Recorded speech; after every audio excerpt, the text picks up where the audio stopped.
Welcome to Unlocking High Performance, a podcast for leaders who believe great results should never come at the expense of their people. I'm Jason Lauritsen, an advisor to CEOs and leadership teams who want to accelerate performance without burning people out. Today, my guest is Lisa Sterling. Lisa is an accomplished leader who, for the past 20 years, has been disrupting the business and HR landscape to create cultural and organizational change. Today, Lisa is the Chief People Officer for Perceptyx, where she leads the growth and transformation of their people and culture while also serving as a thought leader to HR and tech professionals within global organizations. Lisa, thanks for joining me. I am excited to be here. Thank you for having me. You know, this feels like a conversation a long time in the making, and I'm not sure why we haven't talked shop more over the years, particularly since we lived probably, 45 minutes from one another for the better part of a bunch of years. But here we are. Finally, I've been an admirer of your work for a long time. And when we decided to have this conversation, and I was, probing, I figured you were probably up to a lot of really interesting things in your organization and work.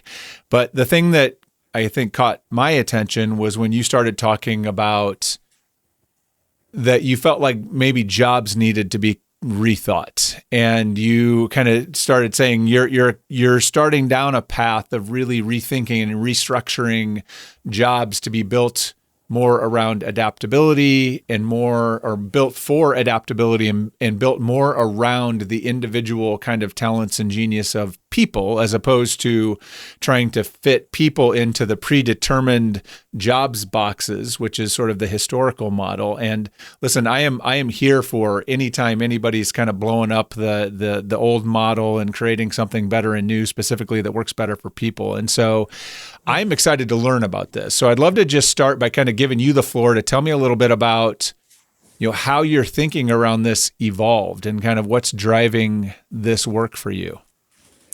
Yeah, absolutely. And, I'll preface up front, we have not perfected this methodology or mentality whatsoever. It's something that we're really continuing to ideate on and move through more quickly than I would say incrementally. But I didn't start down this path because I read a book or I went to a conference and heard somebody talking about this, right? Like, I've always had this mindset: don't think outside of the box, get rid of the box. And that's in all facets of life. And when I sit down and I actually think about jobs, they are an industrial era artifact that we are still using 100 years later, right? Like, a job description is like 100-year-old container that we keep stuffing like modern work into, right?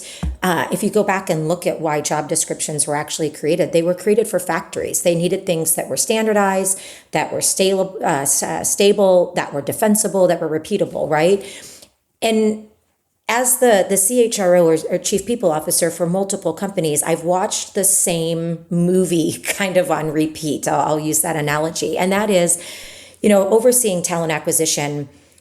The team is consistently seeing hiring managers coming to them and saying, hey, I need to hire a senior developer. I need to hire a senior consultant. Add in whatever the words are, right? We post the job 6 weeks, 8 weeks later, depending on our time to fill, we hire someone in. 3 months later, the actual work that they are doing or that they are showing up to do is probably 30 to 40% different from this box that we hired them for, right? And a lot of the work that they're doing may not be things that they're actually good at. I always talk about wanting people to spend the majority of their time in their genius zone or leveraging their superpowers. That is absolutely contradictory to the way jobs are built, right? We are very much about, here is the container, here's the work you're supposed to do. And when I ask people, why are we still doing this? Unfortunately, some of the times is, well, we don't know how to do it differently. We need that from a legal perspective. If we get audited, well, that seems like a silly reason to not framework the right way. Or that's just the way we've always done it. And if you get rid of the concept of a job, what am I going to put as my job title on my LinkedIn profile? Again, an issue I don't care about. It's not important to me. That's not why we should continue to do what we're doing. So that's kind of my why behind this. We have lost great employees at every organization I've worked at because there was no true, going back to a job, role that leveraged all of their superpowers or the majority of their superpowers or allowed them to be in that genius zone. So I know we have the work, right? We had the person, but the work was split up over different jobs that were segmented across different people. So here we are. We're blowing that up. We're not thinking outside the box. We're getting rid of the box. And the box in this case is a job description. This sings to my heart, Lisa. So I am a box smasher myself. And so this is right in my this is love language for me. So talk to me about how you're going, like how you're approaching this, because there are a lot of things. I mean, there's a lot of practical infrastructure built around these things called jobs and job descriptions, and people understand all of it. So this is not this isn't sort of necessarily an easy thing to just step into and do. So talk to me about the journey. Like how have you stepped into this? What has the progress or process looked like for you? Yeah, and let me start by saying to all my lovely friends in the HR tech world, you're not helping my cause. Because let's be honest, HCM solutions, ATSs, recruitment, whatever the heck you want to call it, they are not built like this. They are still built where you need a job code or you need a job description or whatever. You have to post a job, right? So to all of you out there making a plea, please stop building your systems only to support job descriptions. There's far better ways to go about finding folks and organizing work. But for us, the first thing, what triggered this in terms of prioritization for us is obviously something we're all talking about right now, which is AI, right? And one of the things that we've been really deliberate about within the people organization at Perceptyx is how can we start to really understand what is automatable and what is augmentable within our work in the people team. So I'm not a believer that AI is going to kill all these jobs. I think it's going to expose them, right?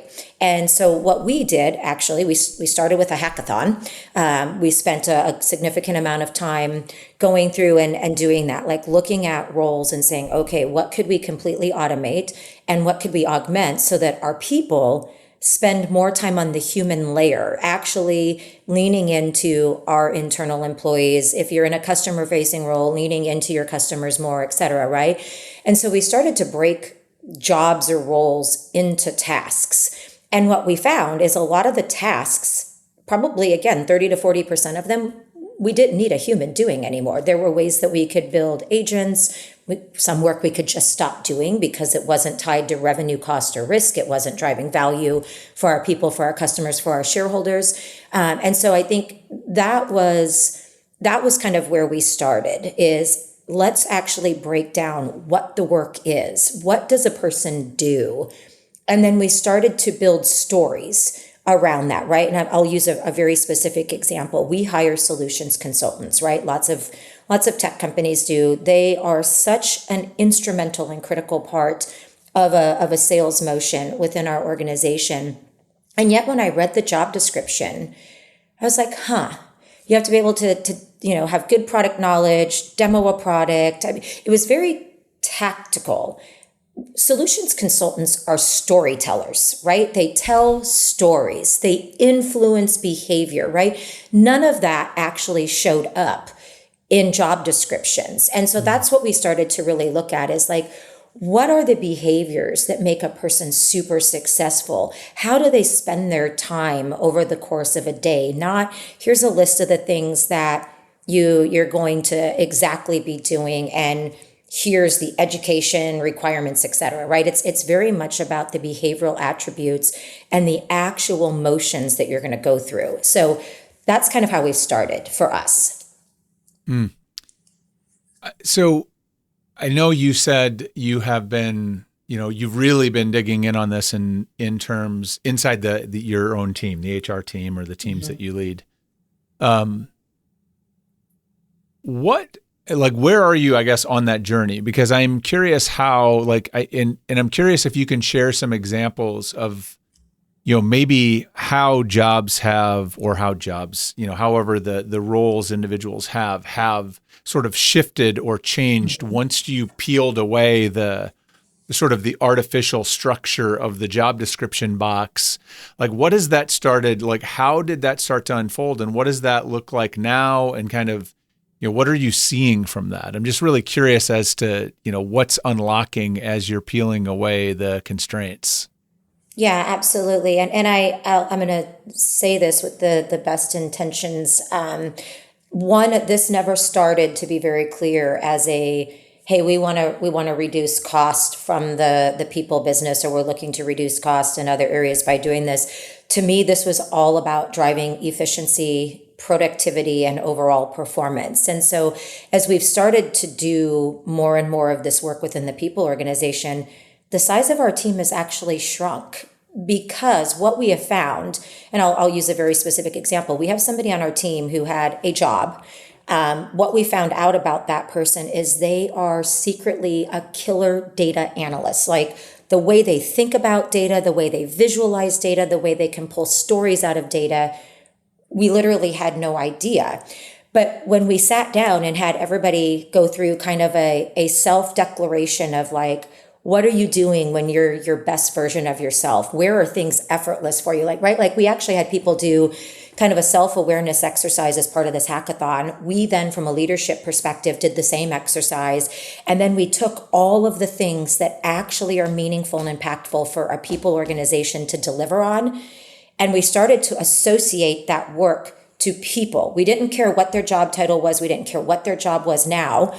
We started to say, okay, you know what? She is a brilliant, brilliant data analyst. We're now going to shift her focus to start being more responsible to our analytics and to our own data analysis within the people organization. And that individual is now going to start providing support to me as I start to provide better data to our executive leadership and to our board of directors. So it was a multi-step process for us, starting with like self-identification, validation, right? But our people were very much involved in this. I want to be very clear. We didn't do this to people. We brought them with us. And we were very clear up front why. The outcome, we are seeing people do more work, more efficiently, and more quickly. Our retention on our people team has gone up. The engagement on our people team has gone up. The leadership effectiveness has gone up. All of those things are directly tied back to, we've put people in spots where they do their best work. It is more effortless, right? And we're giving them the autonomy to make decisions about what we should continue to do, what we should stop doing, what we should augment, what we should automate. And I think that's a big part of it, right? I always hate when people say you need to empower your people. The reason you need to empower your people is because you took power away from them to start. We've given that power to our people to say, you know this. You are the secret killer data analyst. Tell us what we don't know. Because Jason, you know me. I'm not a secret killer data analyst. I hate spreadsheets. So I don't know how to help somebody be better at that. But now we've given them the space to make it exceptional versus good. Boy, lots of questions. One of them I'm curious about, just because this is the lens I spend most days. I look at the kind of leadership and management lens a lot. When you were pulling that apart, I'm curious, did you have people that were like, I need to give away my people management stuff because this is not my jam. I don't enjoy this, or it's not where I'm at. Other people that are really good. I'm curious. I'm just sort of fascinated. Yeah. Like, did that consolidate with certain people that are sort of just great at managing and coaching people versus the we tend to kind of spread it around because that's how the org chart looks, or how we're supposed to. So I am fascinated how that shook out. Yeah. So the short answer is yes. We had kind of both directions. We found out through this whole process, specifically on the people team, that we had somebody who had brilliant leadership potentiality but had never been exposed or given that opportunity to step in that type of job, right? When we started to uncover what her superpowers were and where her strengths lied, it was like, this is a no-brainer. She should be leading a team. What's interesting is she took over leading the team of someone who wasn't there in terms of their leadership capability. And the outcome has been phenomenal. We've now exposed the individual contributor that was a leader to go do far more impactful things using that genius element of them. And they're far more productive and their engagement is significantly higher. Same with the leadership. That team is absolutely just excelling under this individual's leadership. So yeah, I think, that's part of it, right? Is you have to understand like what work needs to get done. What's the best combination of humans, of leadership, of AI, et cetera. And then start to build that, right? The work is ultimately the output. And we wanted to make sure we were driving significant output. So I want to talk about learn more about the hackathon and kind of how you did that, because I guess, two questions for you relative to that. I'm interested in what the hackathon actually looked like. So like the mechanics of the hackathon, sort of how you moved through that. But I'm also curious what you did on the front end to make that safe. Because, when people, I'm thinking about this as, if I'm an employee and I'm in this situation, it's like, yep, I've heard this before, right? And, because there are managers that have done this in the interest of efficiency, and we all like put our stuff up on the table, and then you find out on the back end, like, hey, oh, well, like it was a trick or whatever, yeah. Right? And now all of a sudden, I don't have half my job, or they're taking away my money or whatever. And so how did you make it safe? And then what did the process actually look like? Yeah. So one, we started kind of with our why, right? Like I'm a big person around why. And I talk to our people team all the time about the fact that our most important focus and impact as an organization is accelerating enterprise value. And at first I can say we had people that were like, what? And I'm like, our job is to accelerate enterprise value. We do that through the experiences that we create, the people that we bring on, how they're onboarded, what their overall experience is around their growth and development, et cetera. So we started that messaging a while ago, and we've built on that. And when we went into this hackathon, we just were clear and said, listen, our goal is to do a couple of things. It's to increase talent velocity. It's to modernize how work actually gets done. And it's for us to also focus on how we build leadership depth at scale. And so those have always been like kind of our three pillars as a people organization. And our focus then became like, how do we start to ensure that the people team is the operating layer of the organization, and we're spending our time where it needs to be spent, more again on that human side of it. I was clear with everybody. This is not an automation exercise. This is truly like a rethinking of how we're going to work. And we've done some things before in the past where I've talked about like, think about trying to solve problems through the lens that like if a competitor came in tomorrow and wanted to blow us up, what would they do? What behaviors would they take? How would they replace us? How would we become obsolete? And always think through that lens, right? And then go do the work yourself. Don't wait for the competitor. So when we started with this, specifically, I told the team, I said, I want you to come back to me and think about how 40 to 50% of the work you're doing now either goes away, it gets automated, or it goes to someone else who actually has more strength, more capability, whatever in that area, and you get laser focused on the things that you're super, super good at. They bought into that. And I told them up front, this is not about reducing heads. This is not about cost cutting. This is about helping us think about where your influence, your judgment, your discernment, your impact is really accelerated, and it's brought out of you so that you can do so much more for this organization without spending so much more time to do it, right? And so we walked through in some level of depth how it was going to be designed. We did some pre-work where there was some additional work done up front, some questions asked. We had people evaluate where they spend their time, what drains them, what excites them. So this wasn't a toss you in and go, right? There was a lot of upfront why, a lot of self-evaluation, self-reflection, et cetera. And then on the day of the hackathon, we carved out, an entire day for this basically, and paired people up that do not work in the same functions within the people organization, because we didn't want people thinking about what, like, the job just that they do. And then they had an entire day to go through and deconstruct our work. They looked at what are the things that they touch every day, every week, what decision is being made based on this work, what inputs are required, what outputs are produced, because we were looking for some automation out of this too, what parts require human judgment or pattern recognition. It was a really robust exercise. And then we broke them out into different parts. So like part one was, hey, review the pre-work that you two did together. So you have a vantage point from each person. Start to do some research and brainstorming. And then when this was all done, a week later, because we gave them time to work, they came and we did a full-on solution showcase where they presented their ideas. They got real raw, and now we're implementing those changes, right? We're re-looking at the way jobs are constructed.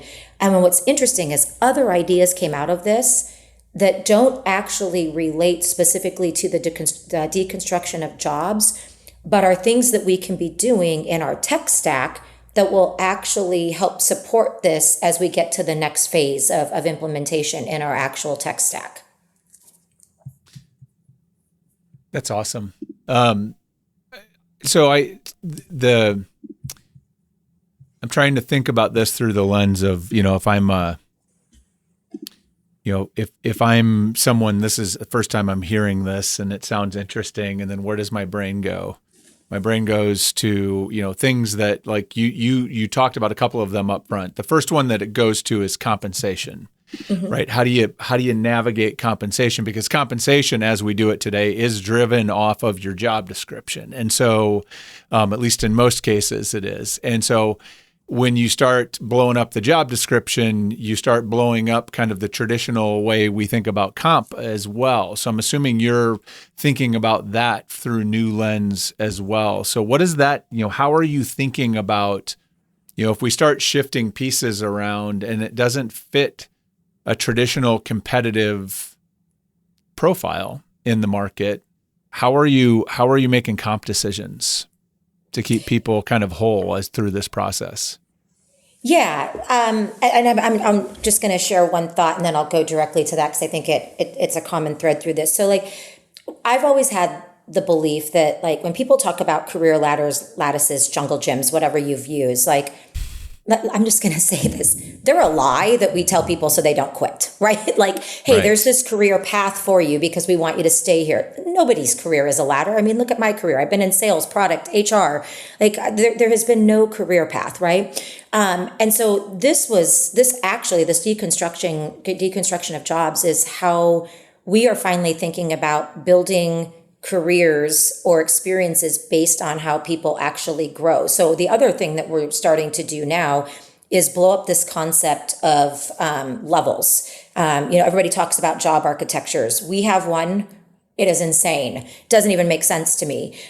We're blowing that up. We're saying, listen, like, we don't need to have a person with the title principal and have these very specific things, right? Like, somebody's going to have some of this. They're going to have a bunch of this over here. They're going to have this over here. And so we're starting to, like, compress all of that to be able to say, like, based on the types of behaviors and the impact to the organization, how can we align that with market data? We are very fortunate. We use a platform that is awesome when it comes to comp data. And we're just taking elements of, hey, the majority of the work that this person's going to do sits in here. So we're going to use that benchmark. And we know there's this element over here. And then we bring them together. What's interesting is when we do that and we average those things out, we're not really off on, if I were to take that and give it the traditional job title and benchmark Sure. it, it's pretty close. Is it perfect? No. And the job architecture is something we have some big work to do on there. I'd like to just completely blow it up and say we don't have a job architecture anymore, because again, every person is different. But I'm sure there's some legal aspects of that my Yeah. general counsel doesn't want me to do. Sure. Sure. Well, and I think too, there, and I'm wondering, I mean, it might be too early for you to know this, but like just this morning was having a conversation with a group of HR leaders one of them was talking about something that had happened to him relative to, like, he's like, I work really hard. I mean, and I'll connect the dots on this in a minute, but he's like, I've worked really hard to try to like be approachable to people. Like, I do all these things to be approachable. And then he had an experience where he had someone in his organization that was too, like his direct report who leads that organization was gone, like vacation. And so then one of her direct reports had something that needed to be elevated. And so like she had sent a text, and then they had their phone call. And then at the end of the phone call, she went out of her way to apologize. Like, I wouldn't have normally have sent a text, and I hope that was okay and whatever. And he's like, and it like just really caught him off guard, because he was like, why is she apologizing? He like went through this whole thing, right? Like, I've tried to be approachable. And we ended up having this conversation about how, a lot of the ways people understand work and they understand the organization, they understand how things work, is the hierarchy, right? It is the structure. And so when you peel the structure away, I'm wondering if you've thought about, like, if we, let's say we take that away, we take the org chart and the leveling and the job architecture and all this stuff away, we're going to have to replace that with real clarity around, if we no longer are thinking in terms of layers in the organization in a traditional sense, right?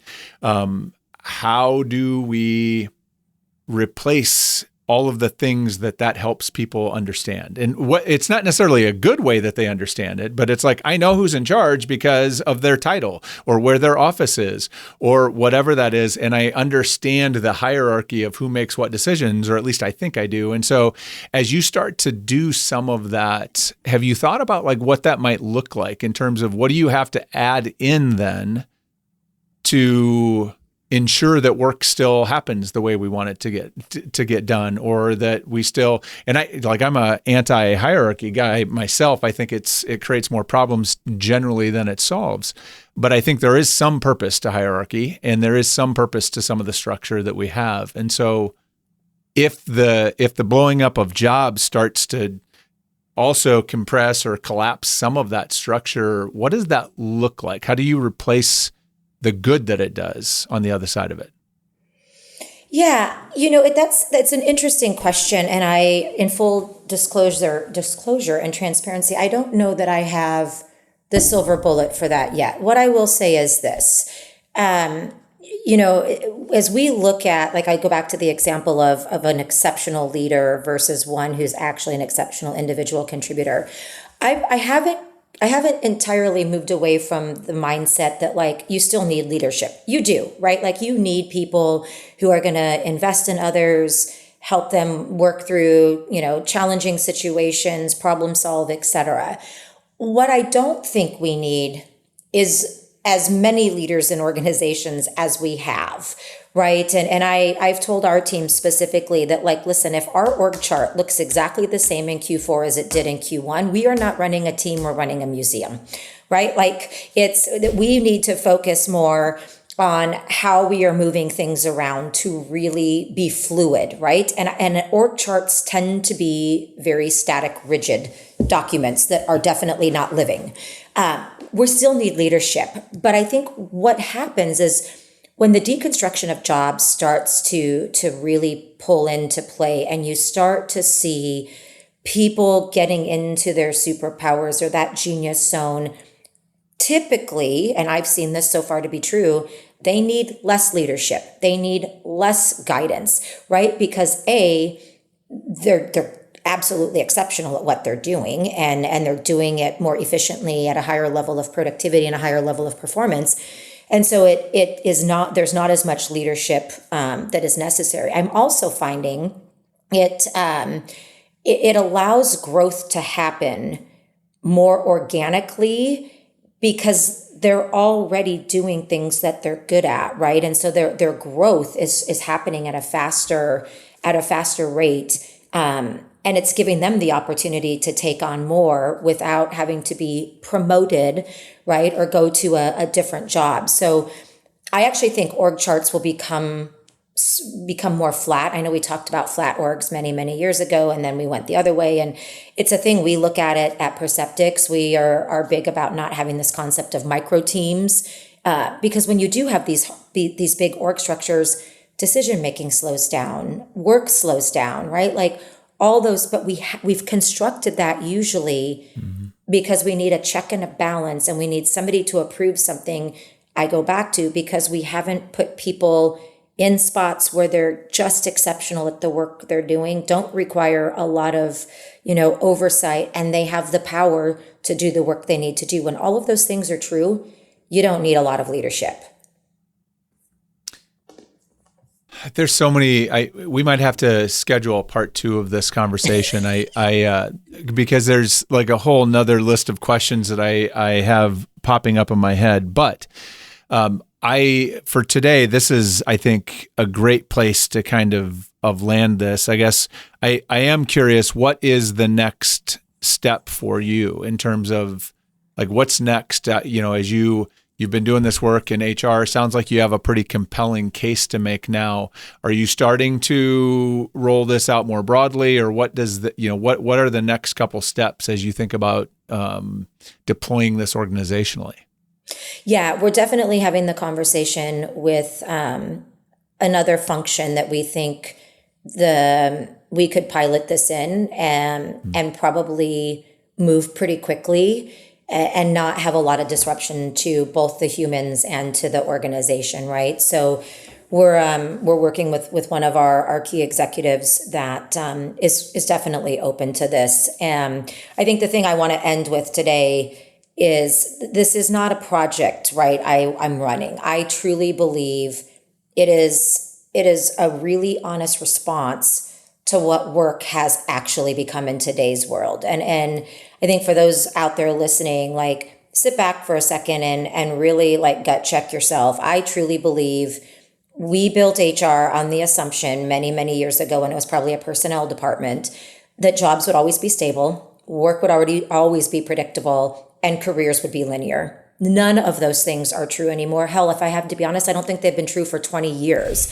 We just keep putting patches on old systems. We give people new titles, we give them new job descriptions, new pay bands, new competency models, instead of like pausing and saying the operating model itself is no longer relevant and has become obsolete. So while we're going to do this in phases, I want to be clear, this is not a project. This is fundamentally a shift to responding to how work is actually going to be done in the future.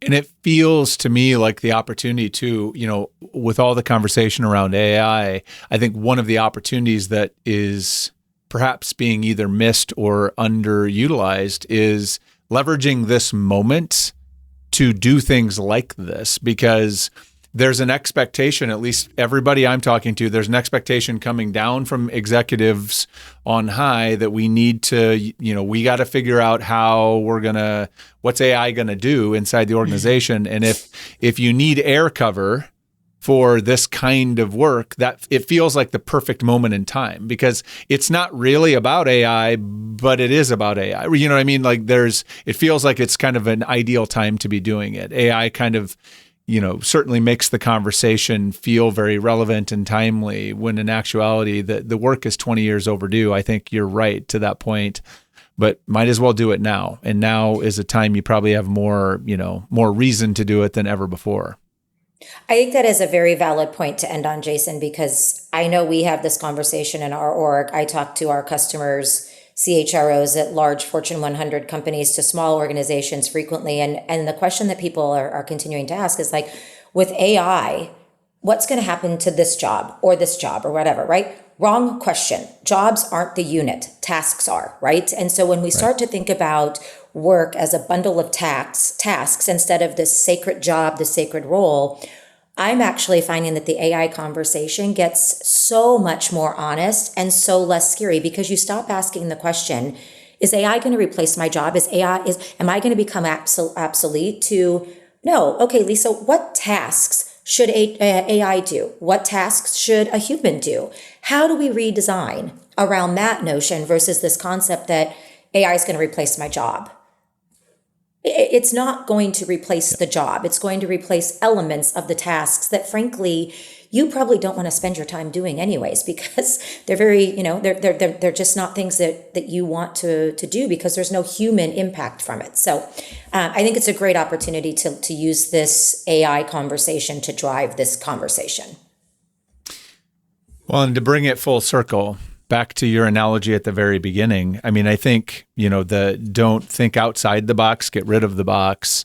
And I would say that I think the biggest barrier right now to progress is that a lot of HR leaders are defending the box. Mm-hmm. And we need to stop that, right? This framework, like I said, we inherited it, doesn't make it right. It just is. And that's the way things have been.